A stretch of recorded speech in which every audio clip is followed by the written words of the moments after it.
ቦርጭን የማጥፋት ቻሌንጅ ቀን 7 ቀጥሏል። በምን ወክ በማድረግ ወክ ሰውነታችንን የደም ዝውውር፣ የልብ በሽታ መከላከል፣ የስኳር በሽታ መከላከል፣ ከጭንቀት ከድብርት አጥንታችንን ማጠንከር እንዲሁም ደግሞ ካንሰር እስከ መከላከል ድረስ ይጠቅመናል። ግን ምን አይነት ወክ እናድርግ ሚለው ወሳኝነት አለውና ለምን ያህል ደቂቃ ሚለው ከዛ በፊት እንደተለመደው ወደ ኮሜንት እንሄዳለን።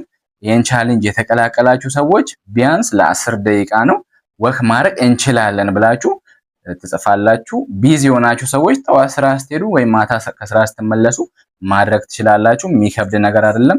ውሳኔን የሚፈልገው 1 ሚሊዮን ሰው ጋር መድረስ ነው እቅዳችን። እስከ ጥግ አብረን እንሄዳለን። እስከ ጥግ ድረስ አሁን ወደ መልሱ ስመጣ ብሪስክ ዎኪንግ የምንለውን አይነት ነው የምናደርገው ማለት ነው። ብሪስክ ዎኪንግ ምን አይነት ነው ካላችሁኝ፣ በጣም ሩጫ ያልሆነ በጣም ያልቀዘቀዘ መካከለኛ ፍጥነት የሆነ ማለት ነው። በሁለት መንገድ ልንለካው እንችላለን። አንደኛው እንዲያውኔ እያወራው ነው አይደል? እየዘፈንኩ ከሆነ ግን ብሪስክ ዎኪንግ አይደለም ማለት ነው። ትንፋሼ ከማውራት መዝለል የለበትም። ሁለተኛው ደቂቃ በመያዝ 1 ደቂቃ ወይም 60 ሰከንድ ይዛችሁ በዛ ውስጥ 100 እርምጃ መሄድ መቻል ማለት ነው። በዚህ በሁለቱ መንገድ መለካት እንችላለን። ስንሄድ ደግሞ ሁሌም ጭንቅላታችን ቀና ብሎ ወደፊት እያየን ትከሻችን ቀጥ ብሎ ቀኝ እጅ ከግራ እግር ጋር፣ ግራ እጅ ከቀኝ እግር ጋር ስንራመድ ሆኖ የኋላ እግራችን የፊት እግራችን የኋላ እግር የፊት እግር እያደረገን ስንሄድ ደግሞ ኋላ እግር ፊት ለፊት ኋላ እግር ፊት ለፊት። ቤስት የሆነው ሰዓት የሚባለው ጠዋት በባዶ ሆድ ቢሆን ሞር አሪፍ ነው።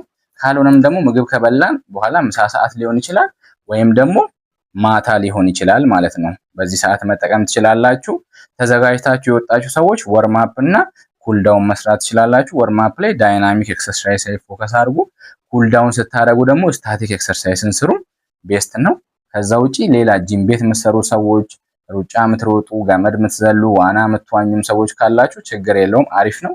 ግን ምን አይነት እንደሆነ ሁሉንም በየተራቸው እየበተነን እናያለን። ለአሁን ግን ከብሪስክ ዎኪንግ እንጀምራለን። እስከ መጨረሻው አብረንን። ከእናንተ የሚጠበቀው ላይክ፣ ፎሎ፣ ሼር፣ ኮመንት ማድረግ እንዲሁም ደግሞ ኮፒ ሊንክ ማድረግ ለብዙ ሰው እንዲደርስ ማድረግ ከእናንተ ይጠበቃል። ሪፖስት ማድረግ ከእናንተ ይጠበቃል። ከኔ የሚጠበቀው ደግሞ ዕውቀቴን ማካፈል ነው ማለት ነው።